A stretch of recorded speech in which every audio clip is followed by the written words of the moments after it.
The rain hammered against the warehouse roof as Lieutenant Sarachun pressed her back against the cold metal wall.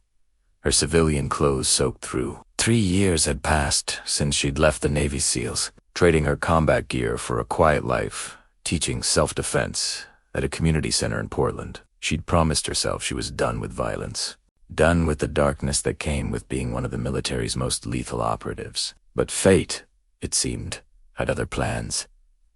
The 5 men closing in on her weren't ordinary thugs. She could tell by their formation, their disciplined movements, the way they communicated with hand signals. Former military, possibly mercenaries. They'd cornered her here after she'd witnessed their operation at the docks, an arms deal that would put weapons in the hands of people who'd use them against innocents. Sarah had called it in, but backup was 20 minutes away. She had maybe 2. What happens next will leave you speechless.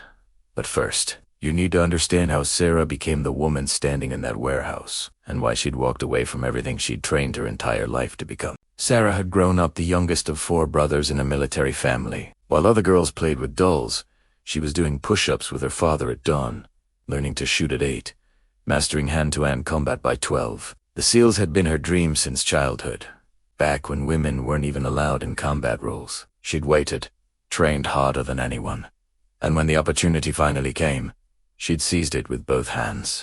The training that broke grown men barely fazed her. She'd earned her trident, earned the respect of every operator she served with, and earned a reputation as someone you wanted on your team when everything went sideways. But there was a cost to being that good. 3 years ago, during a hostage rescue in Yemen, Sarah had made a split-second decision that saved 15 lives, but haunted her every night since.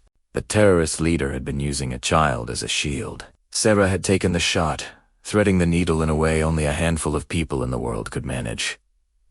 The terrorist dropped. The child lived. The mission was a success, but when Sarah looked into that little girl's eyes afterward, saw the terror and confusion there, something inside her broke. She realized she'd become too comfortable with violence, too skilled at ending lives.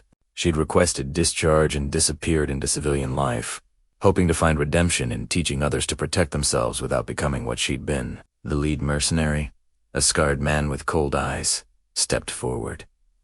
"Just walk away, lady. You didn't see anything." His hand rested on his holstered weapon. Sarah recognized the arrogance in his stance, the certainty that a lone woman posed no threat. She'd seen it 1,000 times before, usually right before she proved them catastrophically wrong. "I can't do that," Sarah said quietly, her muscles coiling beneath her wet clothes. "Those weapons you're moving will kill people. Innocent people." The mercenary laughed, and his team spread out. "Boxing Aryan, you're brave, I'll give you that. Stupid, but brave. Last chance." Sarah closed her eyes for a moment, and in that darkness, she saw the faces of everyone she'd saved, everyone she'd lost, and that little girl in Yemen who'd been given a second chance at life. She'd left the SEALs to escape violence, but sometimes violence was the only language evil understood. Sometimes the only way to protect the innocent was to become the shield they needed, even if it meant picking up the sword again. "I need you all to understand something," Sarah said, her voice carrying a weight that made even the scarred mercenary pause. 3 years ago, I was a SEAL combat master. I've forgotten more about close-quarters combat than you've ever learned. She opened her eyes, and they held a darkness that promised consequences. "I didn't want to be that person anymore, but you're not giving me a choice." What happened next took exactly 47 seconds. Sarah moved like water and struck like lightning. The first man went down when she redirected his punch and drove her elbow into his temple.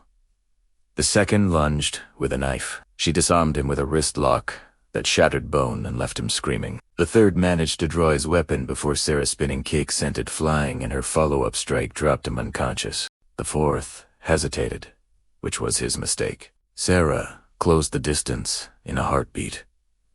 Her strikes precise and devastating, targeting nerve clusters and pressure points with surgical precision. The scarred leader finally drew his gun, but Sarah was already inside his guard.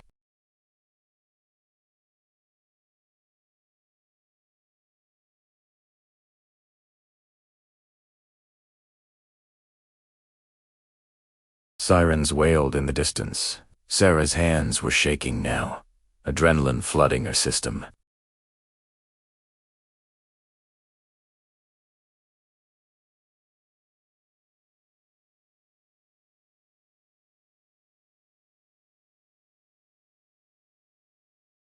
She hadn't enjoyed the violence. She'd used only the force necessary.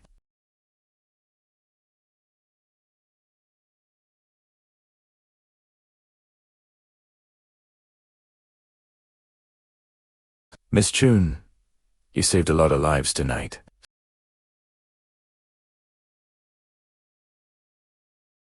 I used to think I had to choose between being a warrior and being at peace, she said softly.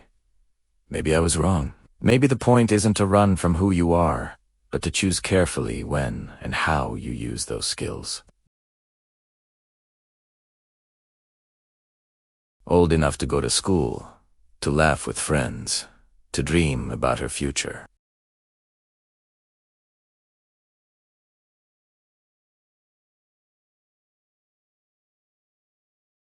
But this time with wisdom born from walking away and choosing to come back only when truly needed. As she gave her statement to the police, Sarah felt something shift inside her. Redemption wasn't about becoming someone else.